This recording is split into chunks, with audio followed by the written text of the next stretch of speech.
Hello बच्चों, कैसे हैं आप लोग। मेरा नाम हिमांशु गुप्ता है और आज की क्लास में हम डिस्कस करने जा रहे हैं यूनिट्स एंड मेजरमेंट की डीपीपी नंबर 2। तो शुरुआत करते हैं बिना किसी देर किए। पहले क्वेश्चन पर आते हैं। पहले क्वेश्चन में दिया हुआ है erg per metre can be the unit measured for. तो भाई erg per metre, erg into metre, erg into metre inverse, ये क्या है? दिस इज अर्ग पर मीटर। अर्ग किसकी यूनिट होती है? तो अर्ग बेसिकली यूनिट होती है एनर्जी की, यानी कि वर्क डन, एनर्जी या वर्क डन। तो वर्क या फिर एनर्जी की यूनिट होती है डिवाइडेड बाय मीटर। मीटर क्या, लेंथ की यूनिट या डिस्टेंस की यूनिट? अगर आप, चलिए मैं बोल देता हूं यहां पर डिस्प्लेसमेंट की यूनिट।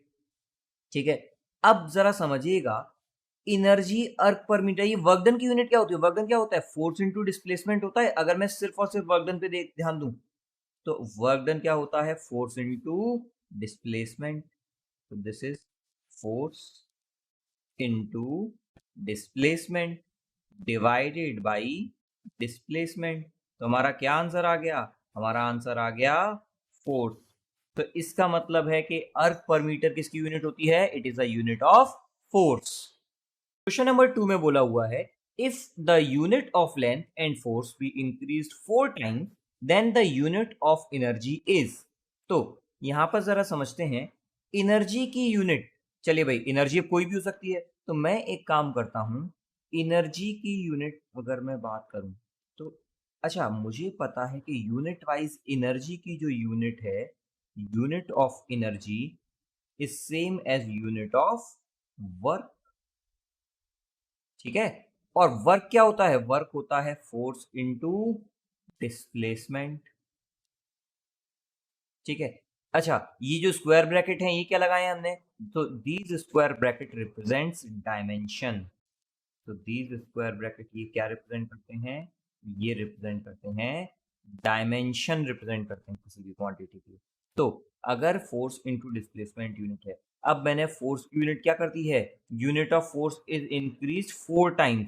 तो भाई पहले अगर मान के चलो न्यूटन थी, तो अब क्या हो गई? 4 टाइम्स 4, न्यूटन को एक यूनिट बोल रहा हूं, तो ये क्या हो गई है? 4 टाइम्स हो गई है ये वाली यूनिट। और ये कितनी टाइम्स हो गई है? This unit is also 2 times. ठीक है, unit of length, if the unit of length and force be increase 4 times, दोनों की दोनों कैसी हो गई हैं? 4 टाइम्स हो गई हैं। तो हमारा आंसर कितना आ गया होगा? 16 टाइम्स। तो अगर मैंने दोनों की दोनों 4 टाइम्स इंक्रीज कर दिया, यूनिट ऑफ वर्क और एनर्जी विल इंक्रीज 16 टाइम्स। तो हमारा आंसर क्या आ गया? ऑप्शन सी। क्वेश्चन नंबर 3 में पूछा हुआ है parsec is a unit of. तो पार्सेक किसकी यूनिट होती है? पार्सेक यूनिट होती है डिस्टेंस की। तो हमारा आंसर क्या आ गया? आंसर आ गया ऑप्शन ए। पार्सेक बेसिकली वो यूनिट होती है, बहुत बड़ी बड़ी एस्ट्रोनॉमिकल यूनिट, बहुत बड़ी बड़ी डिस्टेंसेस को मेजर करने के लिए हम पार्सेक का यूज करते हैं। पार्सेक बेसिकली होता है जब अर्थ की रेडियस, मीन जो रेडियस है सन से, ये जब एक आर्क सेकंड एंगल डालती है, तो इस डिस्टेंस को हम बोलते हैं 1 पास है। तो बेसिकली क्या है, हमारी अर्थ जो है, हम बहुत दूर, जैसे मान के चलो किसी स्टार को ऑब्जर्व कर रहे हैं, तो अर्थ क्या होती है? अर्थ सन के अराउंड घूमती है। तो अगर अर्थ इनिशियली मान के चलो किसी इस वाली पोजीशन पर है, ठीक है, तो अर्थ क्या है? अर्थ हमारी लेटेस्ट से सन के अराउंड घूम रही है और पृथ्वी इनिशियली यहाँ पर है। ठीक है, अब घूमते घूमते घूमते घूमते मान के चलो किसी 6 महीने बाद अर्थ कहाँ आएगी? यहाँ कहीं आ गई। ठीक है, तो अगर मान के चलो यहाँ पर t इजिकल्स टू 0 है बोल दूं, तो ये क्या हो जाएगा? t is equals to 6 months. अब यहाँ से अगर मैं ऑब्जर्व करता हूँ किसी डिस्टेंस स्टार को दोनों जगह से, तो यहाँ से अगर मैंने जो लाइन ऑफ साइट ऑब्जर्व करी है और फिर यहाँ से जो लाइन ऑफ साइट ऑब्जर्व करी है, तो इनके बीच का जो एंगल आएगा, ठीक है, तो ये एंगल, अब ये एंगल आपका होगा 2 पार्सेक जब हो जाएगा, दो दो आर्क सेकंड हो जाएगा, when this angle is 2 arc second. तो इस वाली डिस्टेंस को हम बोलते हैं 1 पार्सेक।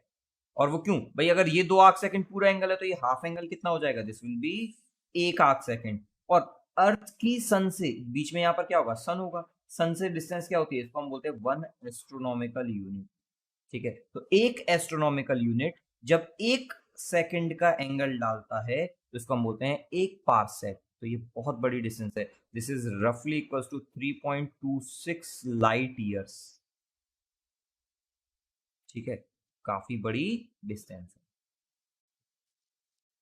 क्वेश्चन नंबर 4 में बोला हुआ है dimensional formula ml-1 T square T -2 does not represent the physical quantity. यहाँ पर t-2 है, ये t का मैच हो गया है, तो हमारा डायमेंशनल फॉर्मूला क्या है, ml-1 t-2।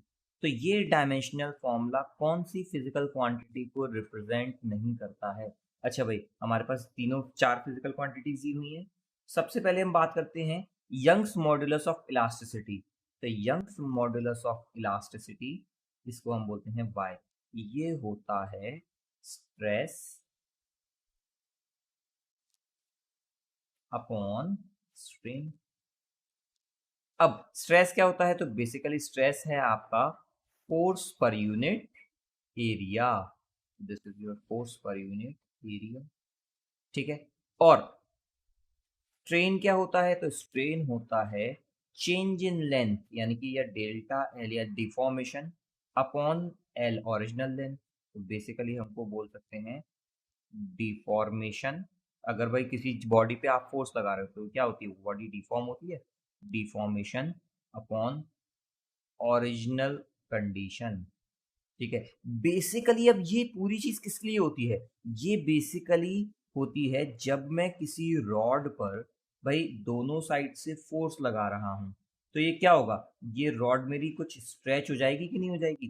तो मेरी रॉड की जो लेंथ होगी ये क्या हो जाएगी, ये कुछ स्ट्रेच हो जाएगी। तो बेसिकली इस स्ट्रेच को मेजर करने के लिए, इसके डिफॉर्मेशन को मेजर करने के लिए हम जो ये है ये फॉर्मूला यूज करते हैं।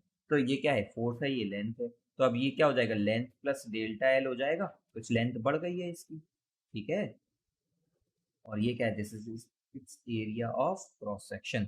तो ये क्या है, यंग्स मॉड्यूलस, भाई सिंपल सी चीज है। अब अगर हम लोग इसको ध्यान से समझे, कोई बहुत बड़ी बात नहीं है, ये सिंपल सी बात ये है कि जितना ज्यादा इसका फोर्स होगा ये डिफॉर्मेशन उतना ज्यादा होगा, जितना मोटा वायर होगा डिफॉर्मेशन कम होगा। तो इस पूरी चीज को रिलेट किया है यहां से। तो force per unit area is equal to y delta L upon L. इस फोर्स पर यूनिट एरिया को हमने क्या बोल दिया था, स्ट्रेस बोल दिया है। इसको हमने क्या बोल दिया है, स्ट्रेन बोल दिया है। और दिस y इज, ये क्या, ये मटेरियल की प्रॉपर्टी है भाई, कोई मटेरियल कुछ ज्यादा स्ट्रेच करेगा, कोई मटेरियल कम स्ट्रेच करेगा, तो इसको हम बोलते हैं यंग्स मॉड्यूलस ऑफ इलास्टिसिटी। ठीक है, चलिए, अब हमें फॉर्मूले का मतलब समझ में आ गया, इसका मतलब समझ में आ गया। अब जरा देखिएगा, डेल्टा एल अपॉन एल, इसको हमने स्ट्रेन बोला, तो ये कैसे है, ये तो डायमेंशन लेस है, तो दिस इज डायमेंशन लेस। तो मैं इसको लिख दू m0 l0 t0। ठीक है, स्ट्रेस, ये फोर्स पर यूनिट एरिया, तो फोर्स पर यूनिट एरिया क्या है, m l-1 t-2। मुझे लगता है सबको ये चीज पता चल चुकी है भाई, फोर्स अपॉन एरिया, फोर्स का डायमेंशन डिवाइड बाई एरिया का डायमेंशन। तो y का भी डायमेंशन क्या होगा, y का भी डायमेंशन वही होगा जो इसका इसका स्ट्रेस का डायमेंशन होगा। क्यों, क्योंकि हम सेम डायमेंशन वाली क्वांटिटीज को ही कंपेयर कर सकते हैं। भाई डेल्टा एल के अपॉन एल के पास तो कोई डायमेंशन है नहीं, तो जो डायमेंशन होगी वो किसके पास होगी, y के पास होगी, तो y की डायमेंशन भी क्या होगी, ml-1 t-2। और प्रेशर भी क्या होता है, प्रेशर भी फोर्स पर यूनिट एरिया ही होता है, तो प्रेशर भी फोर्स पर यूनिट एरिया ही होता है। प्रेशर भी एक तरीके का क्या है, बेसिकली स्ट्रेस ही तो है। ठीक है, तो प्रेशर भी फोर्स एरिया होता है। तो प्रेशर, स्ट्रेस और यंग्स मॉडुलस तीनों की डायमेंशन सेम है, तो किसकी डायमेंशन मैच नहीं कर रही है, मैच नहीं कर रही है स्ट्रेन की। क्वेश्चन नंबर 5 में बोला हुआ है which pair has the same dimensions, कौन से पेयर की डायमेंशन सेम है। अच्छा, यहां पर पहले ऑप्शन में क्या दिया हुआ है, वर्क। तो वर्क क्या है, फोर्स इंटू डिस्प्लेसमेंट। तो फोर्स इंटू डिस्प्लेसमेंट, फोर्स की डायमेंशन क्या होती है, ml-t-2 इंटू डिस्प्लेसमेंट, तो डिस्प्लेसमेंट की डायमेंशन क्या है, l। तो हमारे वर्क की डायमेंशन क्या आ गई, ml²t-2। This is dimension of work. चलिए भाई, पावर, पावर क्या होता है? तो पावर होता है वर्क पर यूनिट टाइम। तो रेट ऑफ डूइंग वर्क यही है। तो जब वर्क की डायमेंशन हमें पता चल चुकी है ml² t-2 divided by T, तो इसकी डायमेंशन क्या आ गई? ml² t-3। This is the dimension of power. अब जरा देखिएगा, क्या पहला ऑप्शन की डायमेंशन इन दोनों की सेम है? नहीं है। अब देखते हैं डेंसिटी एंड रिलेटिव डेंसिटी। तो पहला आंसर तो नहीं है। डेंसिटी, डेंसिटी क्या होता है? डेंसिटी होती है मास अपॉन वॉल्यूम। तो ये क्या आ गया? ml-3। और रिलेटिव डेंसिटी होती है density of body divided by density of water. तो ये कैसी क्वांटिटी है? ये तो डायमेंशनलेस क्वांटिटी हो गई, क्योंकि भाई डेंसिटी की डायमेंशन से डेंसिटी की डायमेंशन कैंसल आउट हो जाएगी।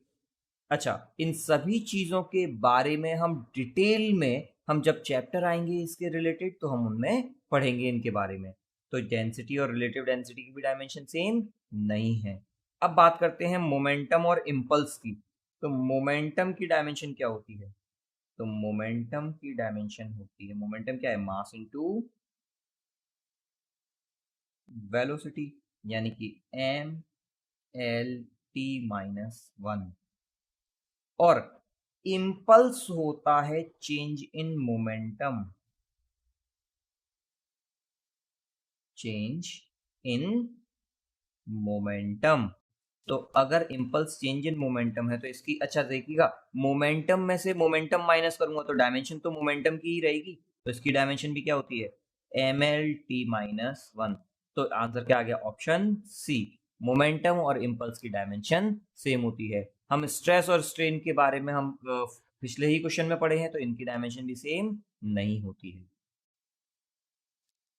क्वेश्चन नंबर 6 में देखते हैं, बोला हुआ है dimensional formula of heat energy is. तो ध्यान रखिए, किसी भी एनर्जी की डायमेंशनल फॉर्मूला सेम होता है और वही डायमेंशन किसका होता है? वर्क का। तो हीट एनर्जी की dimension will be same as the dimension of work. तो मैंने कहा dimension of heat energy is same as dimension of work. और वर्क का डायमेंशन क्या होता है? फोर्स इनटू डिस्प्लेसमेंट, जो कि क्या है? ml²t-2। ये हम देख चुके हैं। तो ml²t-2 आंसर क्या आ गया? Option A. क्वेश्चन नंबर 7 में पूछा हुआ है the dimensions of universal gravitational constant. तो दो बॉडीज के बीच में लगने वाला ग्रेविटेशनल फोर्स, ये सभी लोगों को पता है। अगर दो बॉडीज के बीच में, तो इस बॉडी का मास m1 है, इस बॉडी का मास m2 है, और दोनों के बीच का डिस्टेंस अगर r है, तो इनके बीच में लगने वाला ग्रेविटेशनल फोर्स क्या होता है? तो it is G m1 m2 upon R square. तो हमें डायमेंशन किसकी निकालनी है? हमें डायमेंशन निकालनी है जी की। तो जी की डायमेंशन क्या हो जाएगी? फोर्स, जी का फॉर्मूला क्या हो गया? Force into R square upon m1 into m2। अब अगर ये आ गया तो फोर्स की डायमेंशन क्या है? ml-t-2 इंटू आर स्क्वायर की डायमेंशन क्या होती है? तो एल स्क्वायर हो जाएगा, divided by mass into mass. तो इसकी डायमेंशन क्या हो जाएगी? मास का स्क्वायर। तो ये डायमेंशन क्या आ जाएगी जी की? तो जी की डायमेंशन आ जाएगी m-1 l³ t-2। This is the dimension of G. ध्यान रखिएगा, आप जब भी नोटिस करें कि जब भी मैं डायमेंशंस के बारे में बात करता हूं, तो डायमेंशंस में हमेशा मैं ये इस तरीके से स्क्वायर ब्रैकेट लगा रहा हूं। ठीक है, क्यों? सो दैट सामने वाले को ये क्लियर हो जाए कि हम सिर्फ और सिर्फ डायमेंशंस की बात कर रहे हैं और मैग्नीट्यूड या और किसी चीज की बात नहीं कर रहे हैं। तो जब आप अपने स्कूल में एग्जाम में ये क्वेश्चन कभी भी लिख कर आए, तो हमेशा जब डायमेंशनल एनालिसिस करें तो हमेशा स्क्वायर ब्रैकेट लगाना नहीं भूलेंगे। ठीक है, तो हमारा आंसर कौन सा मैच कर गया? तो हमारा m-1 हमारा आंसर मैच कर गया ऑप्शन बी। क्वेश्चन नंबर 8 में बोला हुआ है out of the following 4 dimensional quantities which quantities to be called a dimensional constant. तो इनमें से कौन सी क्वांटिटी डायमेंशनल कांस्टेंट है? Acceleration due to gravity.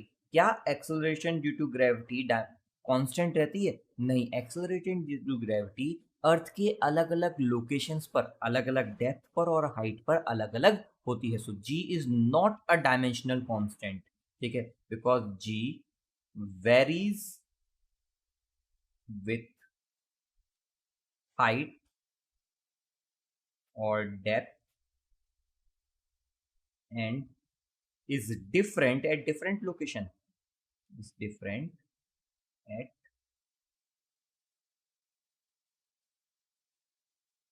different locations. Surface tension of water, surface tension water का टेम्परेचर के साथ very करता है, तो it is also not a dimensional constant. तो ये भी नहीं है ऑप्शन 1, ऑप्शन 2 भी नहीं है। तो भाई दिस वेरीज विथ टेम्परेचर।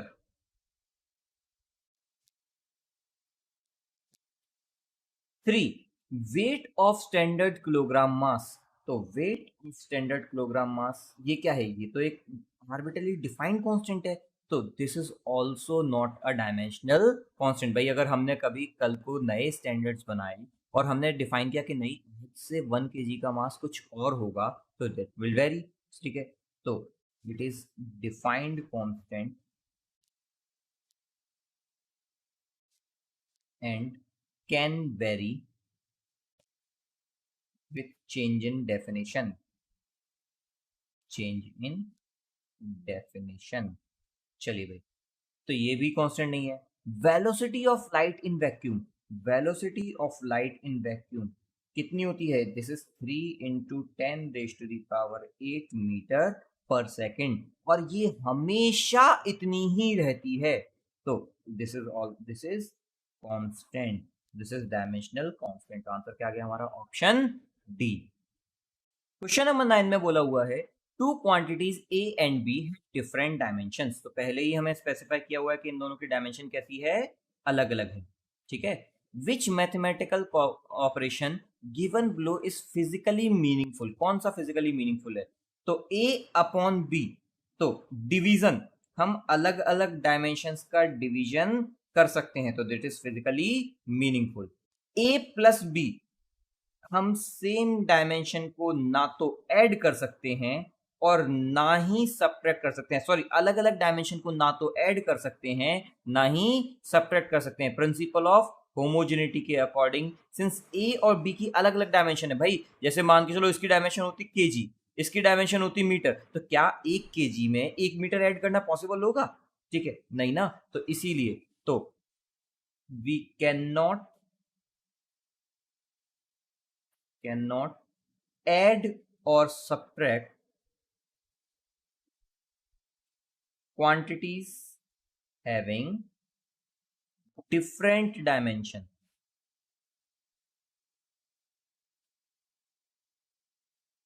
ठीक है, तो आंसर क्या आ गया हमारा? आंसर आ गया option A. Last question, question number 10, इसमें बोला हुआ है if x is equals to at plus bt square where x is distance traveled by the body in kilometers while t is the time in seconds, the unit of b r, unit of b r, the units of b r। अब जरा ध्यान दीजिएगा, हमें x दिया हुआ है at plus bt square, तो principle of homogeneity क्या बोलता है? प्रिंसिपल ऑफ होमोजेनिटी बोलता है कि सेम डायमेंशन की क्वांटिटी, प्रिंसिपल ऑफ होमोजेनिटी, तो ये क्या बोलता है कि वी कैन ओनली ऐड और subtract physical quantities having same dimension. तो इसका मतलब जो डायमेंशन x की होगी वही डायमेंशन at की होगी, वही डायमेंशन bt स्क्वायर की भी होगी। तो b की डायमेंशन यहां से क्या आ गई? तो b की डायमेंशन आ गई x की dimension divided by T square की डायमेंशन। तो अब x की डायमेंशन यानी इसकी डायमेंशनल फॉर्मूला क्या हो गया, LT-2। चलिए भाई, तो अब इसकी यूनिट क्या हो जाएगी, तो यूनिट अब हम इजीली निकाल सकते हैं। लेंथ की यूनिट यहाँ पर क्या दे रखी है, किलोमीटर दे रखी है। T-2 यानी कि किलोमीटर इंटू सेकेंड माइनस 2, तो किलोमीटर इंटू सेकेंड या kilometre upon second in square. तो ये आंसर आ गया ऑप्शन बी। तो मुझे उम्मीद है कि इस डीपीपी के सॉल्यूशन में आपको सारे कॉन्सेप्ट्स क्लियर हुए होंगे और हमने कुछ नई चीजें भी सीखी होंगी। Thank you.